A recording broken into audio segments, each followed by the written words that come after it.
welcome to How's Your E-Presence?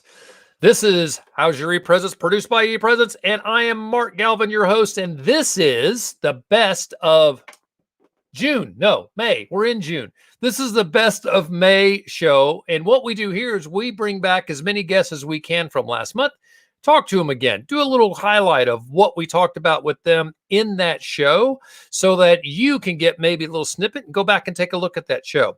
So our goal here is give you a little bit of something that maybe you didn't get a chance to see. It's also, quite frankly, a good excuse for us to bring back our terrific guests that were here in the last month. So I'm not going to hold back. Let's go ahead and bring on our wonderful guests from last month. We have, I'm going to go in alphabetical order, Elsavina. Elsavina, welcome. Good to see you. I'm also going to bring on Liam. Hey there. And hey, Liam. Hey, how are you? Good to see you. I'm glad to be back. Good. Yeah. Welcome back to the party to both of you. I am thrilled to see you both. And before we get rolling, it's important to let our audience and you two know what each of you do. So we're going to go in alphabetical order. And hey, Liam, look at Elsavina's name. She does not go by Elswine. Okay. Good. I'm glad you said it before I did. Elsavina and I, we kind of left for that. And, she's awesome. She's very cool. It didn't bother her. And I said, I got to know how to make sure I say your name correctly. So Elsavina, what do you do? And also you got to tell us, where are you calling in from? And what time is it there? Yeah, so I'm glad to be back here, Mark. It's good to see you again. And hi, Liam. Good to see you as well today. So I am in the Netherlands, and it's currently 11:08 in the evening. Oh, it's not midnight. Oh, so we're an hour earlier. Right. Yeah, so that's even better. So I usually go to bed around 1 o'clock. So even if we would have started at midnight, I still would have been here. But so are you wearing your pajamas? Is that what you would wear? Your PJs? You're going to go straight to bed after this? No, it's sort of my couch shirt, like comfy wear. So this is your comfortable clothes. So you didn't. So you are in that comfortable state that I would be. Well, actually, I will tell you, I'd be asleep at 11. I can't make it that late. Yeah, well, then you're probably up early. I am. I'm up at 5 a.m. My eyes just go pink at 5 a.m. Okay, I got a feeling that doesn't happen to you. No, I'm way later. 9 a.m. usually. So. Oh my goodness! I wish I could do that. My brain just will not let me do that. So what do you do? So I'm a confidence trainer, and I help professionals to get out of overthinking and really feel calm and confident when they speak to other people, whether it's in person, in groups, and especially, of course, on video. Awesome. Now, Liam, isn't that cool? Right. So you're going to like what Liam does. Yeah. That sounds Liam, great. Being confident on camera. Yeah, you bet. Same thing. What do you do? And where are you, first of all? Sure. So I am on the East Coast of the U.S., way up in Maine, beautiful, sunny Maine. It's sunny right now anyway. It's only 5 o'clock for me. So just end of my workday. And Liam, yes, what time does the sun set there this time of year? This time of year, it sets at like 9 o'clock at night. 9 o'clock, okay. Yeah, but if you asked me 6 months ago, it would be like 4 p.m. So we get extremes. Yeah. Elsavina, I got to ask this. What time does the sun set where you are? I think quite similar. At the moment, it's around, I think, 9:20 something, and it will be later still for a few weeks. All right. And so the sun will stay up at the latest point. It'll be up how late where you are? I think around 10 p.m. I should check if I really want to be 100% sure. Yeah, and in winter, it's like... We're not going to fact check you. It's good. I think in the winter, it's around 5 p.m.-ish. All right. Something. Cool. I actually studied in the Netherlands for a while, and I remember when I studied there, my dad figured out that where I am in the U.S. and where the Netherlands are kind of in the same area, so we get that same kind of sunrise, sunset. I was going to say, I had a feeling that you two are probably at that same, what is that? Latitude, longitude, No idea. I think it's Longitude? Morgan. I feel Morgan, like it's you gotta tell us latitude, longitude, or anyway.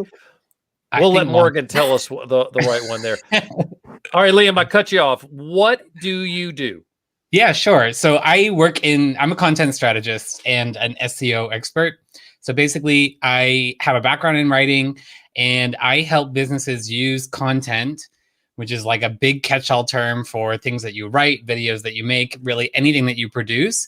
I help them use that in a strategic way to get more people to come to their website and to get the right audience to come to their website and do what they want them to do once they're there. So that's kind of me in a nutshell. Yeah, so Elsavina, here's something I think interesting about what Liam does that I like is that he steps into an organization that has a need to create new content and finds it, right? Identifies where the company already has content and can be repurposed. That'll help on SEO, because you do some SEO work too, right, Liam? Yeah, that's a big part of what I do. So a lot of my clients, they just really want more people to come to their website, which is what SEO is all about. It's about making sure that people can find you when they're looking for you. It stands for search engine optimization. So yeah, a lot of that is about repurposing old content. If you didn't write it with SEO in mind, one of my favorite things to do is to come in and rewrite it for you, because it just instantly brings more people to your website, but also helping you identify places where maybe there are things your audience really wants to know. They're looking for this information. They can't find it. I can find out what they're looking for and help you create that solution for them so that they begin to trust you. They begin to understand what your business is. And Google also starts to understand exactly what it is you do. That is so cool. So cool. All right. So Elsavina, what I'd love for you to share with our audience, if there's the one tip that, and I know you've got a lot, and Liam, Liam, what are you drinking? It's 4 o'clock. I'm having rosé. Holy mackerel! I gotta get a bourbon. I was told this was a cocktail party. It totally is a cocktail and party. that I had to bring my own, so I've been drinking rosé. So I went to the office today, and the office is exactly 30 minutes from here. And I want to do this show from home so that I can go. That's a lot of vodka. It is.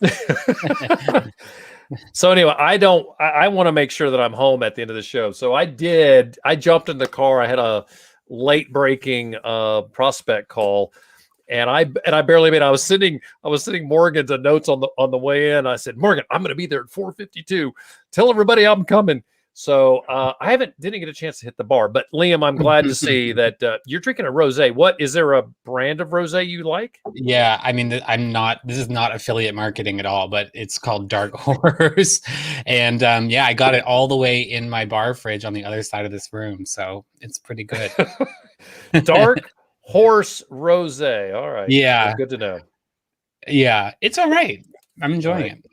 So I'm sorry, Elsavina, I couldn't help. When one of our guests are drinking, I'm always envious. So I gotta call them out. So Elsavina, what I was saying is, what is that one thing kind of like that best nugget that you would share with someone that would help them get online and stay online? For making videos, you mean? Of course, in your space. Yeah. So the first thing and the foremost thing I feel when people are hesitant to get on camera is they feel they don't speak to somebody. So I always say, find the lens of the device that you're recording with, look through that lens and picture someone there sitting, like your best friend or your ideal client, and they are listening to you and they are really nodding, like actively listening. So that takes out the fear or the feeling uncomfortable that you're talking to this thing, because that's what I hear so much from people. Like, I cannot talk when there's no feedback from people. So if you imagine someone there, your videos will become much more conversational and relatable for people, as if you really speak to them, because you imagine you're speaking to them. I love that. I love that. Hey, Liam, you're there, right? You're okay with Yeah. that? You got that down. Yeah, I mean, look, I have done some public speaking myself, and I remember how nerve-wracking it was. People say to imagine like your audience naked, but I think what you're saying here is much better. Wait. Imagine- Hold on. You were told to imagine your audience is naked? Yes, you never heard that before? When I was younger, they told you that was the way to get over stage fright, was to imagine the audience nude. I don't know, Elfavina, have you ever heard that? I heard it and I hate it. It Yes, me is so too. bad So awkward. advice because I'm a visual person. So if I imagine everyone naked, I cannot speak anymore. I'm like, what? I would probably not be able to talk either, because I would probably stare at a few people. Yeah, but it feels so uncomfortable, and it doesn't help with getting more comfortable on stage. So do you want to know a better solution for when you're speaking to a group of people? So the one thing I heard was, again, speak to one person. So you have sort of like a serial conversation. So you just pick one person and you speak to them for like 30 seconds and just focus your energy on them, and the people around them, they feel like taken in with that conversation. They are watching that, but they don't feel left out. So you really have this one conversation with one person, and you don't have to time yourself, but don't do it too long, not too short. Then shift your focus to another person in the room. Preferably pick someone who is actually nodding and liking what you say, and then another person, because that way you don't feel like you're speaking to everybody. So that is one tip that I have that conversation. Plus the mindset shift, you actually only speak to one person. Because change it around. Everybody sitting in the audience is just one person. They are not listening with 500. They are just listening as one person to what you're saying. It is just one person times 500 sitting there, but you're still speaking to that one person. And that shift for me, that was so much more helpful than picturing them naked or picturing them in their underwear or watching over the heads of people. You just lose the connection. Another tip I don't like that much. So make that eye contact, but just with one person. And yeah, only one person is listening. I like that. Times. I like that. Yeah, I like that a lot. So, Liam, how did it go when you were speaking to the entire audience naked? Did it work? Fortunately, I was not the naked one. When I would go to these speaking events, it was usually in front of a group of people that I kind of knew, so I didn't really want to picture them naked. But I hear what you're saying, Elsavina, about trying to speak to one person. It's so much easier. And it reminds me of the advice I give. I do a lot of writing coaching, and it reminds me of the advice I give to when you're writing something educational. I always say it's easiest to learn from someone that you just feel like they're talking to you over a cup of coffee. And so, if it's like someone you trust who's just speaking to you one-on-one, that's a really healthy learning environment. And I don't know, Elsavina, but I imagine it's true as well for people who are listening, to feel that one-on-one connection with a speaker is so much more powerful. Would you agree? Absolutely. And I love how you say you bring that on in writing as well. Because, you see this picture of my book, and that is actually how I wrote my book. It's relatively conversational. I do some like reflecting comments, even like in there, like in between brackets, or it's really a light read, but with a lot of content in it. And I think that's a good way, because that's how my videos are. And I think that's an easy way for people to make it relatable and easy to consume, whether it's written content or blog posts that you maybe do. You do a lot of blog posts for websites? That's basically most of what I do. Okay. That is awesome. I will tell you so Liam, I told Elsavina this. It came up, I think, in our conversation. I actually, when I get up in front of an audience, there's two types of public speaking, if you will, that I do. One is that I do a lot of public reading, And reading something in front of a group is totally different than giving a talk. And if I'm giving a talk, it is, I typically will walk up and engage specific audience members as I talk, because I'm talking about social media, and I can walk up and I'll say, Elsavina, what have you done when this has happened? And so it's easier to, actually, I think it's very easy public speaking that way. But when you're reading in front of an audience, the problem that I think that we have in general is that we read, the words are this and this next, and we forget that it's actually a conversation, even though you're reading. So I really enjoy reading as if it was a conversation. So if I was talking to Liam and I was saying these words, how would I talk to you? Because I certainly have inflection in my voice, but I also, in my mind, when I do that, I really assume, and Elsavine, I'm kind of doing this where I'm thinking of one person, but I actually think hardly anybody's listening. So I'm not actually talking to everybody in the room. I'm talking to 2 or 3 people, because they're the only ones that are probably paying attention. My challenge, my goal is to get everybody to listen because of the way I read it. But I do minimize the size of the audience in my head, that I'm really not actually reading to everybody. It's only a few people. So a similar thing, a little different psychology. All right. I want to give Liam a second. Yeah, go actually, for it. Can I ask you a question, Elsavina, a piece of advice that I was wondering if you could give me? So I don't know how it is in the Netherlands, but right now we're like coming out of the pandemic in a lot of ways here, starting to hang out with people again. And I realized that my conversation skills are rusty because I've been in isolation for a year. And I'm thinking about doing some public speaking this year as well, because events are starting to come back and I'm going to be in public.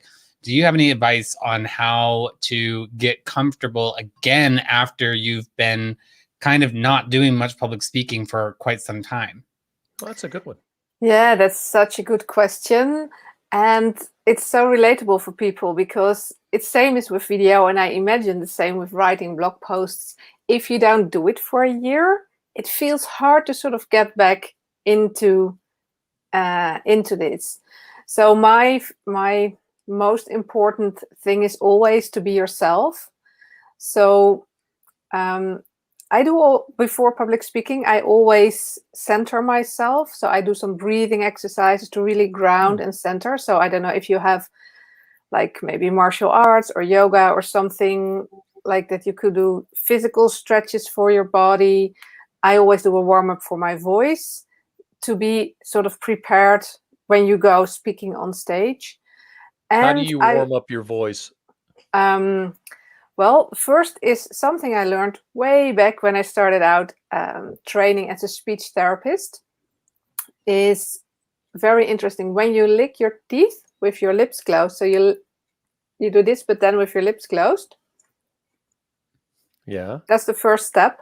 When you do that a few times, because your tongue is such a strong muscle, your larynx gets much more blood flow to it, and your larynx is where your voice muscles are. So it's really good to do that first, so it gets more oxygen and nutrients and warmth in the larynx, in the voice muscles. And then you can just start with some humming, and then some scales or some singing, or like la la la la la la la la la, whatever, or with words, or with, doesn't matter what so much. So you start with the licking of the teeth, then the humming, then the singing, and some words. And yeah, depending on the timing of the day, like if you have a morning slot, you might probably didn't say so much yet, so you need maybe to do it like a few minutes longer. Gotta wake up the vocal cords, right? Yeah. Gotta stretch them. Yeah, and because that also helps so much, because when you stand up on stage and you start speaking and you're like, this is like the first thing you say, you get into overthinking, like, oh, my voice sounds croaky, and what's happening, and what will they think? That gets you easier in overthinking. So if you have like this physical warm-up and voice warm-up, and then your mindset. So if there is like a common fear or something that you think, like, I don't know, like you worry that people will judge you. I have this sentence. It's, even though your worry, I positive outcome. So when your worry would be, people will judge you, you say like, even though I worry people will judge me, I know I will inspire more people with my message, something like that. So you really focus on the positive outcome. And that is sort of your mantra or something to repeat the few days before. So you have this uncomfortable feeling maybe, or even though I haven't spoken on stage for a year, or even though I fear I lost my way to speak last year, whatever your words are. So Liam, you just, maybe something comes up right now, maybe tomorrow you're like, oh, this is the wording for me. You start with the even though. So the feeling is still there, but you no longer let it hold you in a grip, no longer hold you back. So that is sort of the mindset. So I do body, voice, and mindset warming up, basically, or preparation before speaking. And you keep the focus on this positive outcome. So think of the most positive outcome, the impact that you have on your audience. Even though I hesitate to go back on stage, I know my audience needs to hear my message. So play around with that a little bit, find your sentence, and keep repeating that the few days before and just before you walk on stage.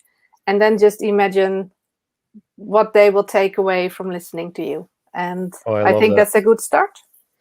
Yeah, and I would say, Liam, that you're probably, you're even not talking about public speaking, but literally just the interaction piece. It can be stressful now.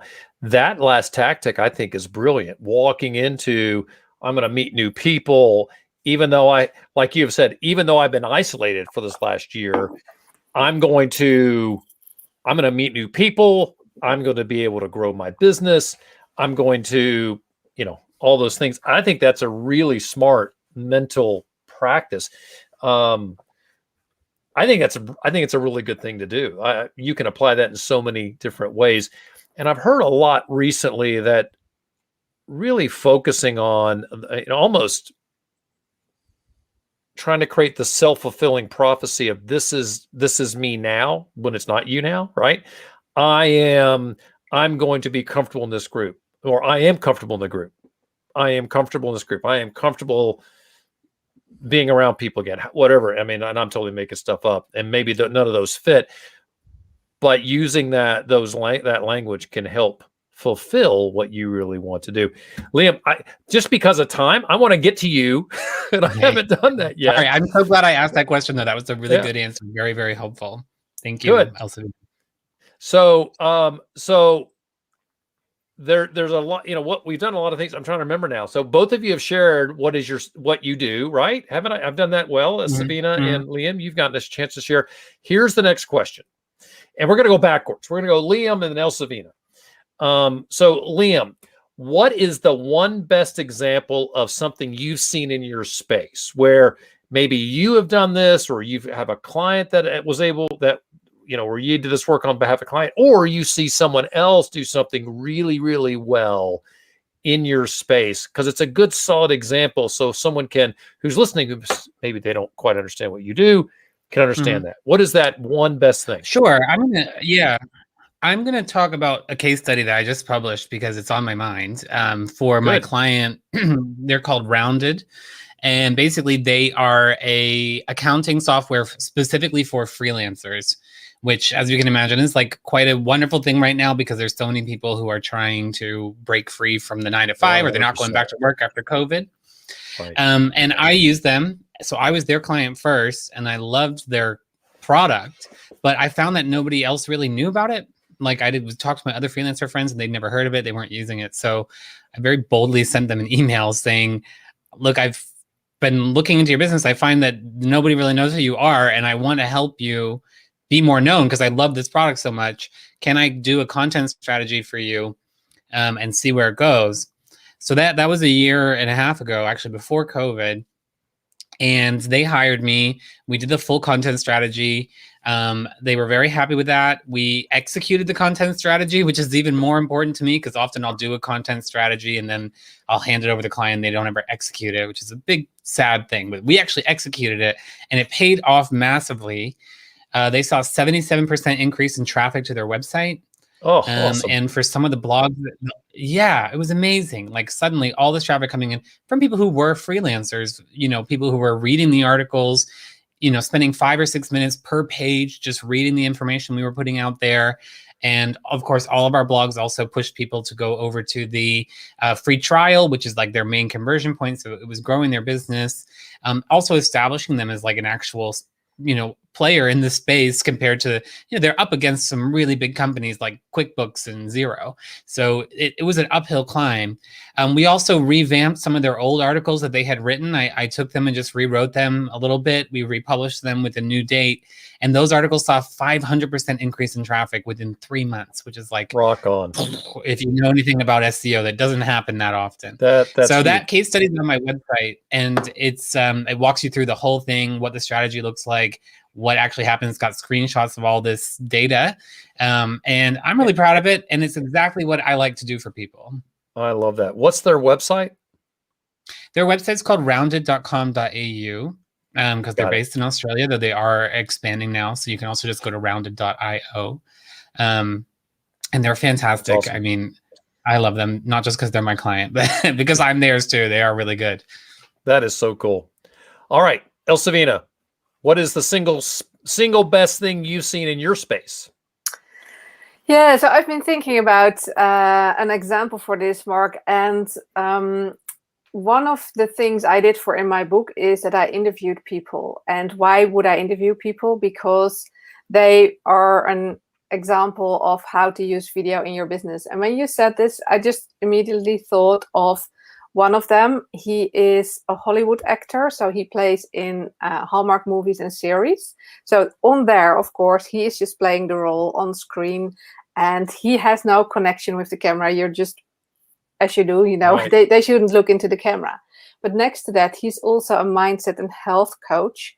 And from the moment I saw him, he had this connection that is just fantastic. So his name is Paul Green, with an E after Green. So I don't know if you've heard of him or not. But he's very active on Facebook, on Instagram. And when he looks at the camera, it always feels like he's speaking directly to you. He's so much himself. And this is something that I just wish for everyone, just to be your own self and make that connection and feel like have this warmth in there and have people just know you and trust you just when you see these videos. And I thought that was very inspirational. So I was so lucky when I asked him that he said he wanted to do the interview with me. So awesome. He is such a great example of, and he's also like, I'm just a normal person. He's not like, oh, I'm an actor and like things like that. He's just so relatable. And yeah, I think it's very inspiring. Plus he does music. He writes his own music as well. Oh, and my there's goodness. a lot of music every week with his fans. And then in between he's playing, and he looks at the camera and he answers a few questions from people, and you really feel connected with him. Right. Everybody feels like he's my best friend, sort of. And that energy, cool. That's really cool. Oh, I love that. Yeah, I will tell you, both of you are in a space that is important today. And I think it's important for everyone to look at what you do, see if there's a solution there, make sure that they have checked this box, because Elsavina, people need to do video, and it's hard. I will tell you right now, it's hard. I did a video last week, and I've got a gimbal, and I was walking down the street holding the gimbal and talking to it, and all I could think about is my neighbors are probably calling the police because it looks like I'm stalking them, walking up and down the street in front of their house. And so all these things go through your head, and I, that's funny, but it really did freak me out. Like, okay, these people probably think I've totally lost it. Trying to find a way to convey a message in a way that's compelling and interesting I'll tell you what, it's hard. And so I love what you do. Liam's content, when he and I were talking, I was blown away. We've got so many blogs that we're constantly trying to repurpose. I'll tell you what we're doing, Liam. Love to get your thoughts on this. We're taking every podcast. So Morgan and I, at the end of every podcast, we don't do it on this one, but on all the others, we've started doing a quick summary of the points or pulling out some things, not necessarily all the points, but some cool things. We're writing a quick blog and we're saying, had a conversation with Liam Carnahan. And in that conversation, these were some things that Liam said that we wanted to share with you guys. We don't say anything about the podcast. We just give away content. At the bottom, we embed the podcast. So you get to the bottom of it, you say, oh, what? And then you can read more, but we're not overtly sending people to the podcast. So we're creating content. I guess the thing that you would say to us is make sure you're using the good keywords that are in that space. Yeah, well, you're doing the right thing in putting text there because Google can read, but it can't listen at this moment in time. So we know that when search engines are looking through your website, words are the number one thing that Google understands the most clearly. So if you just put if you just put a video up or if you just put a soundbite up with no text, Google is going to have a really hard time understanding exactly what is happening there. And so by putting the text there, you're doing a wonderful thing by, some people just put the transcript, which also works well, but I actually really like what you do, which is writing an actual blog that's a little bit more consumable than a transcript. Right. And side bonus is not everybody likes to listen to podcasts. Not everybody likes to read, and not everybody likes to do YouTube, right? So you need to offer multiple types of content, multiple ways for someone to consume the content. And now, whether you are someone who likes reading, you're like someone who likes listening, or you're someone who likes watching, you've given all these options from one piece of content. I mean, you took a page out of my own book. I love it. It's a good idea. I would, you know what? And honestly, it was out of your book. There was a reason we did that. We finished it. We do this every single time. We have a conversation with someone and Morgan and I, we always end up in the same room. We talk through it like, we need to do this. I'll tell you, one of the things that we're doing that made it easier is through Microsoft Office. We can share documents in real time. So we start the blog and it is on the screen and we're both writing at the same time. You can see she's doing her thing, I'm doing, we're sort of attacking it at the same time. And here's the thing, we have an agreement that Morgan knows she can change anything I have to say anytime without asking me. Because I can have ideas, but I don't necessarily put the words together so that they're so that they make sense, right? So that the messaging is coherent. So we are working it in real time. It's almost like we're one being together working on this. And after 30 minutes post podcast, we're done. It is finished. It is ready to go to the website. That I will tell you, that's the one thing I love the most is that it's quick, it's easy, and we get quality content on the website immediately after the show, and it supports the show. So very excited. And it was all about you, my friend. Well, thank you. Just to recommend a quick tool to you, and I don't know, Elsevina, if you've heard of this tool or you use it, it's called Descript. It's Descript. And you basically can upload a video into this software. There's a free version, but you can also do a very cheap paid version. And it automatically translates that into a Word document transcript. And when you delete parts of the transcript, it deletes part of the video. So you can edit the transcript and the video at the same time. It's brilliant. And it's really good at voice recognition. You can even automatically have it remove all of your ums and your ahs and your awkward little moments. So if you even want to speed it up, can I get it to delete? So I say it too much. It's the one thing. Yeah, I get it to delete. What is it? I say all the time. Like I'm always like this, that. So you can actually have it search and delete any instance of that. Wow. It's like really hands-on. I'm totally clueless with editing video, so for me it's a no-brainer. It makes it a lot easier to do that dual written and video content, which is so important. Wow, I'm gonna check this out. I did the interviews for my book and I captioned them all. Usually I outsourced checking of the captioning, and you won't believe how much and sort of we came across, like from me, but also from the people that I was interviewing. It's sort of like, and I was constantly like, it's well, that can sort of like, Yeah, it's so you know, shocking. It from me as it'll well. make it awkward, right? It especially Mm. especially when you're hosting again and again and again. And as soon as the word goes out, you go, "Oh, I didn't mean that to it slipped again." It's a nervous tick, and I know that. It is still hard not to do it. It's just hard. And so that is a great tip, and one that we'll make sure we get in the show notes too. Well, it's probably good that we just had the three of us. We did have three other guests that were on the show last month, and it's probably good they didn't arrive because we would have been here an hour. I love that you both joined us and shared such great information. And that's what always happens when we do our best of show. We get new information that didn't come out in the regular podcast. Thanks for being here, Liam and Elsavina. And Elsavina, my hat's off to you.